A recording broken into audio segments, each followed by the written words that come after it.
গত এক সপ্তাহ আগে দেখলাম নতুন এক মুফতি ফতুয়া দিচ্ছে, মাথায় টুপি নাই, মুখের মধ্যে দাঁড়িয়ে নাই, প্যান্ট শার্ট পরা মুফতি ফতুয়া দিচ্ছে যে আমির হামজার ওয়াজ শোনা যাবে না। আমির হামজার ওয়াজ শোনা হলো হারাম, তার পেছনে নামাজ পড়া হারাম, তার সাথে যাওয়া হারাম, তার পেছনে ঘোরা হারাম, মানে পুরোটাই হারাম। ফতুয়া দিয়ে দিল, মাথার টুপি নাই, মুখের মধ্যে দাড়ি নাই, রাজনৈতিক দলের একটা নেতা, পেটের মধ্যে বোমা মারলে সুরো ফাতিহা বলতে পারবে না, এই বেটা হচ্ছে আলেমদের বিরুদ্ধে ফতুয়া দিতে। কথা কন না কেন? আরে ভাই, আলেম মানে যে ফেরেশতা, ভুল হবে না এমন না। আমি ভুল করতে পারি, কাবা শরীফের ইমামও ভুল করতে পারে, আমির হামজাও ভুল করতে পারে, তবে আলেমের ভুল আলেম ধরবে, সে বুঝতে পারবে ভুল হয়েছে কি না হয়েছে। আলেমের ভুল যদি জালেম ধরে, এটা কি মানা যায়? জোরে বলেন, মানা যায়? আসলে ভুল ধরার পেছনে বলেছেন কোরআনের 53 জায়গায় ভুল আছে। নাউজুবিল্লাহ কোন আমির হামজা একটা কোরআনের মুফাসসির, তিনি কি বলতে পারে যে কোরআনের 53 জায়গায় ভুল আছে? এমন কথা বললে কেউ মানবে? আচ্ছা জোরে বলেন তো, কোরআনে কি কোনো ভুল আছে? আমির হামজা তো দূরের কথা, আমাদের মতো ছুটকে পাটকে হুজুর তো দূরের কথা, কত কত বড় বড় মানুষ, আবু জেহেল, ওই সময়ের বুদ্ধিজীবীরা গবেষণা করে কোরআনের ভুল ধরতে পারেনি, কোরআনে বিন্দু মাত্র কোনো ভুল। আসলে আমির হামজা একটা বক্তব্য দিয়েছিল যে টনি ব্লেয়ারের শালী লরেন বুথ এ গবেষণা করে বলেছিল কোরআনের 53 জায়গায় আমি ভুল পেয়েছি। এই যে টনি ব্লেয়ারের শালী লরেন বুথ বলেছে কোরআনের 53 জায়গায় আমি ভুল পেয়েছি, কিন্তু টনি ব্লেয়ারের শালী লরেন বুথ বলেছে এই কথা বাদ দিয়ে আমি পেয়েছি কোরআনে 53 জায়গায় ভুল আছে। এই কথাটা অনলাইনে প্রচার করে বলতেছে, দেখো এই যে আমির হামজা বলছে কোরআনে নাকি 53 জায়গায় ভুল আছে। আসলে এই কথা কি আমির হামজার কথা? এটা লরেন বুথের কথা। এরকম কাটছাট বক্তব্য দিয়ে জাতিকে বিভ্রান্ত করার চেষ্টা করা হয়। আমরা বলতে চাই, আলেমেরা চেয়ারম্যান এমপি মন্ত্রী হতে চাইলে তার বিরুদ্ধে ষড়যন্ত্র শুরু হয়। আল্লামা সাঈদীর কোনো অপরাধ ছিল না, শুধুমাত্র এই জমিনে দিন কায়েমের আন্দোলনের কর্মী হওয়ার জন্য বিনা অপরাধে জেলে রেখে হত্যা করা হয়েছে। আজকেও আলেমেরা সামনে আগে আসার কারণে যারা হিংসা করতেছে, এদের বলতে চাই তোমাদেরও অধপতন ওই জালেমদের মতোই হবে। আলেমদের থেকে হিংসা করো না, আলেমদের বিরুদ্ধে লেগো না। আলেমদের বিরুদ্ধে যারা লাগে তাদের অন্যায় অপকর্মের জন্য লাঞ্ছিত কে করেন? আরো ধরে বলেন। এই জন্য ফতোবাজি করে কোনো লাভ নেই। আগামীতে বাংলাদেশে আলেমদেরই, ইসলামপন্থীদেরই বিজয় হবে ইনশাআল্লাহ। যে কথা বলতে চাচ্ছিলাম, নূহ নবীর বিরুদ্ধে যারা লাগলেন আল্লাহ তাআলা তাদেরকেই পায়খানার মধ্যে আবার গোসল করাইয়া নিলেন। এগুলো কার ফয়সালা, কার খেলা? এই জন্য আলেমদের বিরুদ্ধে লাগা যাবে না, রসুলের সুন্নাতের বিরুদ্ধে লাগা যাবে না। আর একজন নেতা দেখলাম, একজন মানুষের দোকানে গিয়েছে কম্পিউটারে কাজ করে নেবে। আপনার মানিকগঞ্জের ঘেউরের ঘটনা, কাজ করে দেয়নি দেখে একেবারে রসুলের সুন্নাত দাড়ি ধরে টানা হেসরা করতে করতে দাড়ি পর্যন্ত ছিঁড়ে ফেলেছে। জোরে বলেন নাউজুবিল্লাহ। আমরা এদেরকে বলতে চাই, ক্ষমতার দাপটে দাড়ি ধরে টানাটানি করে ছিঁড়ে ফেলছো, তুমি রসুলের ওই ব্যক্তির মুখে দাড়ি ধরনি, তুমি স্বয়ং রসুলের দাড়ি ধরেছো।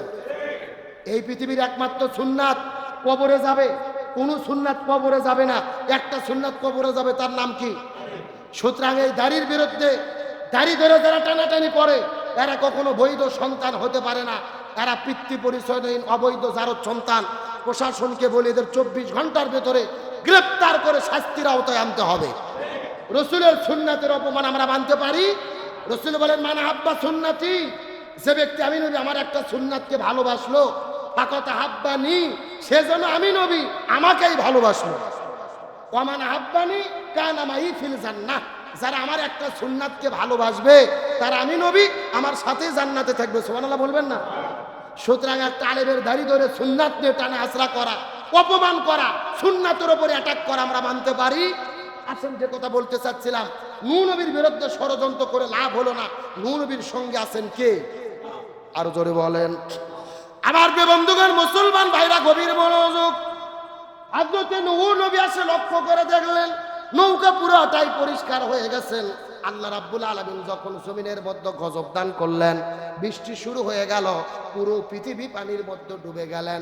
কিন্তু নৌকাটা যখন নদীর উপরে ভাসা শুরু করে দিলেন, যেই 82 জন মানুষ কালেমা পড়ে মুসলমান হয়েছিল, হযরত নূহ আলাইহিস সালাম এই মানুষগুলোকে নৌকার মধ্যে নিয়ে ভাসা শুরু করে দিলেন। এক নয়, দুই নয়, 40 দিন পর্যন্ত নদীর মধ্যে ভেসেছে। চিৎকার করে বলেন কতদিন?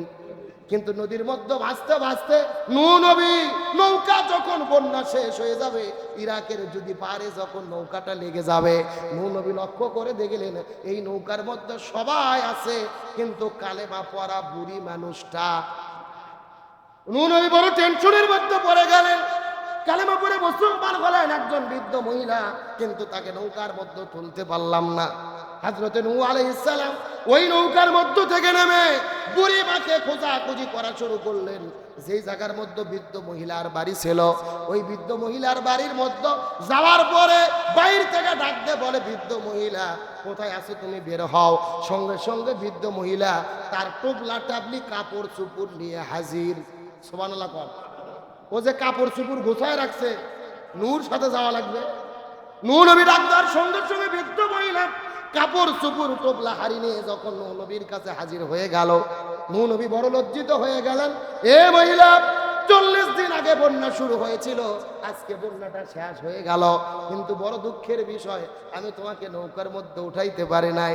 বৃদ্ধ মহিলা ডাক দিয়ে বলে, নূহ রে, তুমি নৌকার মধ্যে না উঠালে কি হবে? আমি যে আল্লাহর প্রতি কালেমা পড়ে মুসলমান হয়েছিলাম, আল্লাহ যদি চাই নৌকার মধ্যে উঠাইয়াও বাঁচাতে পারে, আল্লাহ যদি চাই নৌকার মধ্যে না উঠাইয়াও বাঁচাতে পারে। আমি আল্লাহর কসম করে বলি, বন্যার পানি যখন চতুর্দিকে চলে এসেছিল, আমার এই যে ছোট্ট ঝুপড়ি ঘর, আমার বাড়ির ঘরের চতুর্দিকে বন্যার পানি উঠেছে, কিন্তু আমার বাড়ির ভেতরে এক বিন্দু পরিমাণ বন্যার পানি ওঠে না। আল্লাহ তাআলা বৃদ্ধ মহিলাকে বাঁচিয়ে রাখলেন নৌকা ছাড়াই। তার মানে ঈমান হলো নৌকাটা ওসিলে, মূলত বাঁচানোর মালিককে। আরো জোরে বলেন। এই জন্য আমরা বিপদের মধ্যে পড়লেই দাদা দাদি বড় বড় মামা খালু ফুপা নয়, বিপদের মধ্যে ডাকলে আমরা কাকে ডাকবো? আরো জোরে বলেন।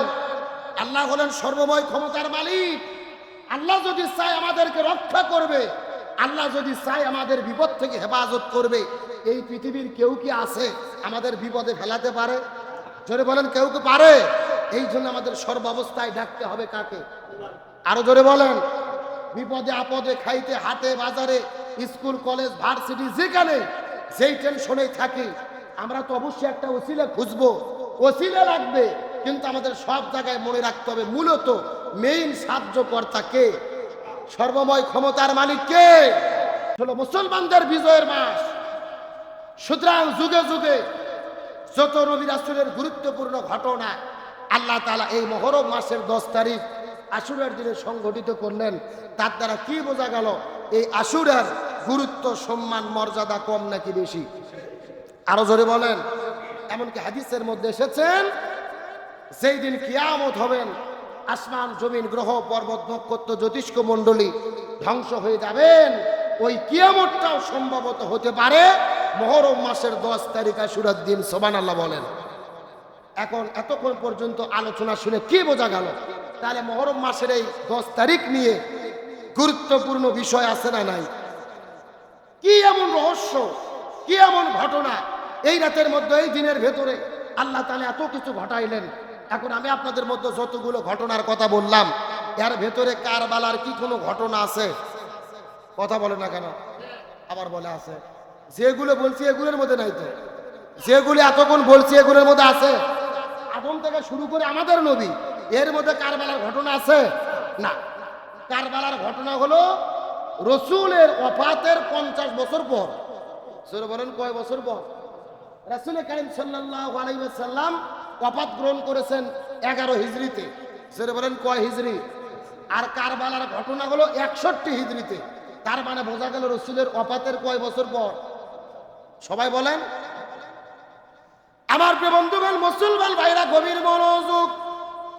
অনেকের মনে মনে ধারণা আশুরা মানে শুধু কারবালা, আশুরা মানে শুধু কারবালা নয়, আশুরা শুধু কারবালার বিষয় নয়। এই যে এতক্ষণ পর্যন্ত যতগুলো ঘটনার কথা আপনাদের মধ্যে বললাম, প্রত্যেকটা ঘটনা কিন্তু আশুরার দিনে ঘটেছে, কিন্তু কারবালার ঘটনা ঘটেছেন রসুলের ওফাতের মাত্র 50 বছর পর। রসুল করিম সাল্লাল্লাহু আলাইহি ওয়াসাল্লাম 11 হিজরিতে এই জমিনের মধ্য থেকে ওফাত গ্রহণ করে যখন বিদায় নিয়ে চলে গেলেন, রসুল বিদায় নিয়ে চলে যাওয়ার পরে হযরতে আবু বকর রাদিয়াল্লাহু তাআলা খেলাফতের দায়িত্ব গ্রহণ করলেন। হযরত আবু বকর রাদিয়াল্লাহু তাআলা 1 নয় 2 নয় 2 বছর 6 মাস দায়িত্ব পালন করলেন। আবু বকর রাদিয়াল্লাহু তাআলা বিদায় নিয়ে চলে গেলেন। হযরত উমর ফারুক খেলাফতের দায়িত্ব গ্রহণ করলেন। উমর ফারুক রাদিয়াল্লাহু তাআলা 10 বছর 6 মাস খেলাফতের দায়িত্ব পালন করলেন। উমর ফারুক জমিন থেকে বিদায় নিয়ে চলে গেলেন। হযরত ওসমান রাদিয়াল্লাহু তাআলা ক্ষমতা গ্রহণ করলেন। ওসমান রাদিয়াল্লাহু তাআলা একাধারে 12 বছর 6 মাস ক্ষমতা গ্রহণ করে খেলাফতের দায়িত্ব গ্রহণ করলেন। ওসমান রাদিয়াল্লাহু তাআলাকে শহীদ করে দেওয়া হলো। ওসমান বিদায় নিয়ে চলে গেলেন। হযরত আলী রাদিয়াল্লাহু তাআলা খেলাফতের দায়িত্ব গ্রহণ করলেন। একাধারে 2 বছর, একাধারে 4 বছর 2 মাস ক্ষমতার দায়িত্ব গ্রহণ করে খেলাফতের দায়িত্ব গ্রহণ করলেন। আবু বকর হলো 2 বছর 6 মাস, হযরত উমর হলো 10 বছর 6 মাস, উসমান রাদিয়াল্লাহু তাআলা 12 বছর 6 মাস, আর হযরত আলী রাদিয়াল্লাহু তাআলা 4 বছর 6 মাস। এই 4 জন খেলাফতের আমলে, 4 জন খলিফার আমলে খেলাফতের শাসন আমল সর্বমোট হলো 30 বছর। কয় বছর? আরো জোরে বলেন। তাহলে নবী বিদায় নিয়ে চলে যাওয়ার পরে 30 বছর এই জমিনের মধ্যে খেলাফত টিকে থাকলেন। 30 বছর পার হয়ে যাওয়ার পরে ক্ষমতা গ্রহণ করলেন ইমাম হাসান রাদিয়াল্লাহু তাআলা। ইমাম হাসান হোসাইন, মুয়াবিয়া রাদিয়াল্লাহু তাআলা, এরা আরো 20 বছর ক্ষমতা গ্রহণ করে জমিন পরিচালনা করলেন। ওই হলো 30 বছর, আর এই হলো 20 বছর। 20 আর 30 কত? তার মানে বোঝা গেল নবী বিদায় নিয়েছেন 11 হিজরিতে, আর কারবালার ঘটনা হলো 61 হিজরিতে। তার মানে বোঝা গেল এই যে কারবালার ঘটনা রসুলের বিদায়ের কত বছর পর? রসুলের পৃথিবী থেকে বিদায় নেওয়ার 50 বছর পরে 61 হিজরির ভেতরে ইয়াজিদ জোর করে ক্ষমতা দখল করার পরে চিৎকার করে বলেন কি করে? এই যে জোর করে ক্ষমতা দখল করার পরে ইসলাম বিরোধী 4টা কাজ করলেন। জোরে বলেন কয়টা? মিশকাত শরীফের মধ্যে হাদিস এসেছে, হযরত সাঈদ বিন মুসাইদ রাদিয়াল্লাহু তাআলা বর্ণনা করে বলেন, হযরত সাঈদ বিন মুসাইদ রাদিয়াল্লাহু তাআলা বলেন, মিশকাত শরীফের 5699 নম্বর হাদিস, এই যে জোর করে ক্ষমতা দখল করে 4টা কাজ তিনি করলেন।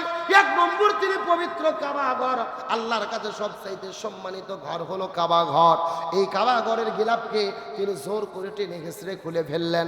1 নম্বর, কাবা ঘরের গিলাফ খুলে ফেললেন। 2 নম্বর, মসজিদুন নববীর ভেতরে 1 নয় 2 নয় 3 দিন পর্যন্ত দরজা জানালা বন্ধ করে দিলেন, আজান ইকামত বন্ধ করে দিয়েছিলেন। মসজিদুন নববীর মধ্যে 3 দিন পর্যন্ত নামাজ পড়তে দেয় নাই। এই হাদিসের বর্ণনাকারী হযরত সাঈদ বিন মুসাইদ রাদিয়াল্লাহু তাআলা বর্ণনা করে বলেন, আমি যখন 3 দিন হঠাৎ করে মসজিদুন নববীর মধ্যে আটকা পড়েছিলাম, মসজিদুন নববীর ভেতরে কেউ ছিল না, শুধু আমি মসজিদুন নববীর মধ্যে ছিলাম। 3 দিন যখন মসজিদুন নববীর মধ্যে আটকাই ছিলাম, দরজা বন্ধ জানালা বন্ধ, তবে আল্লাহর কসম করে বলি এই 3 দিন পর্যন্ত আজানের যখন সময় হতো, 5 ওয়াক্ত নামাজের যখন সময় হতো রে, আমি নবীজির রওজার পাশে ছিলাম। কে যেন নবীজির রওজার পাশে থেকে গুনগুন গুনগুন গুনগুন করে আমার কানের কাছে এসে আজানের শব্দ পৌঁছায়া দিত। লিল্লাহি তাকবীর। হযরত সাঈদ বিন মুসাইদকে আজানের শব্দ যখন কানের কাছে পৌঁছায় দেওয়া হয়, তিনি তখন নামাজ পড়ার সময় মতো নামাজ আদায় করে নেয়। এই যে 3 দিন পর্যন্ত আজান ইকামত বন্ধ করে দিয়েছিল জালেম বাদশা ইয়াজিদ, এই জায়গার মধ্যে শেষ নয়। 3 নম্বর হলো হযরত ইমাম হোসাইন রাদিয়াল্লাহু তাআলা সহ হাজার হাজার আলেমদেরকে এই জমিনের মধ্য থেকে বিদায় করে দিয়েছিলেন, শহীদ করে দিয়েছিলেন।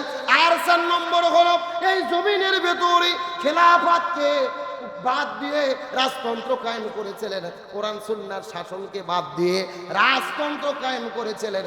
এই 4টা কাজ তিনি কোরআন সুন্নাহ বিরোধী করলেন। 1 নম্বর, কাবা ঘরে গিলাফ খুলে ফেললো। 2 নম্বর, মসজিদুল নববীতে আযান ইকামত 3 দিন বন্ধ করে দিলেন, নামাজটাও বন্ধ করে দিলেন। 3 নম্বর, আলেমদেরকে জমিনের মধ্য থেকে বিদায় করে দিল। আর 4 নম্বর হলো এই দুনিয়া থেকে কোরআন সুন্নাহর আইনগুলোকে বাদ দিয়ে নিজের মন গড়া আইন দিয়ে তিনি দেশ পরিচালনা করা শুরু করলেন। এই যখন পরিবেশ পরিস্থিতি, চতুর্দিকে ইমানদার খাঁটি মুসলমানেরা চিঠি লেখা শুরু করলেন ইমাম হোসাইনের কাছে, নবীর নাতি হোসাইন আর বসে থাকা যাবে না, নবীর ইসলাম পৃথিবী থেকে নিশ্চিহ্ন করে দেওয়া হলো। ইসলামের বিরুদ্ধে 4টা কাজ স্পষ্টভাবে লঙ্ঘন করেছে। ইজিদের খেলাফত আমরা মানব। এই জায়গার মধ্যে শেষ নয়, ইরাকের কুফা নগরী থেকে 1 নয় 2 নয় 40,000 মানুষ চিঠি লিখেছেন ইমাম হোসাইনের কাছে। এই ইমাম হোসাইন, তুমি ইরাকের কুফা নগরীতে চলে আসো, এজিদের খেলাফত মানব না, এজিদের আমিরত্ব মানব না।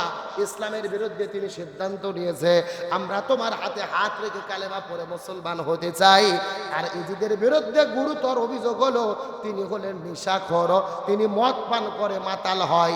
ইমাম হোসাইন খবরটা পাওয়ার পরে দাঁড়িয়ে গেলেন। তিনি মনে মনে চিন্তা করলেন, কোন রাষ্ট্রের শাসক যদি মদ পান করে মাতাল হয়, ও নিজেও মাতাল হবে, এই পুরো দেশটাকেও মাতাল করে। আমার কথা কি বুঝেছেন?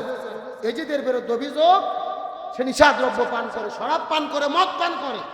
ইমাম হোসেন চিন্তা করলেন, ইসলামের বিরুদ্ধে যেহেতু অভিযোগ এসেছে, আবার তিনি মদ পান করে, এর খেলাফত কি মানা যায়, আনুগত্য করা যায়? তাহলে এর ব্যাপারে সিদ্ধান্ত গ্রহণ করতে হবে। হক্কানি আলেমদের কার বিরুদ্ধে যেই কথা বলতেছে তাকেই বিদায় করে দিচ্ছে। মুসলমান হয়ে মুসলমানের গলায় ছুরি ধরে হত্যা করে, এইরকম লোক আছে না নাই? আরো ধরে বলেন। ভাই হয়ে বোনকে ধরে পিটাচ্ছে, একেবারে লাঠি দিয়ে পিটাইতে পিটাইতে মাটির মধ্যে ফেলে দিয়েছে। দেবর ভাবিকে পিটাচ্ছে সম্পদের জন্য, জমির জন্য। ভাই হয়ে ভাইকে মারে, বোন হয়ে বোনকে মারে, আত্মীয় হয়ে আত্মীয়কে মারে, বাবা হয়ে ছেলেকে মারে, ছেলে হয়ে বাবাকে মারে। এইরকম ঘটনা ঘটে কি ঘটে না? অথচ রাসূল বলেছেন, এই দুনিয়ার সম্পদ, সন্তান সন্ততি সবগুলো হলো ফিতনার কারণ। এগুলো শান্তি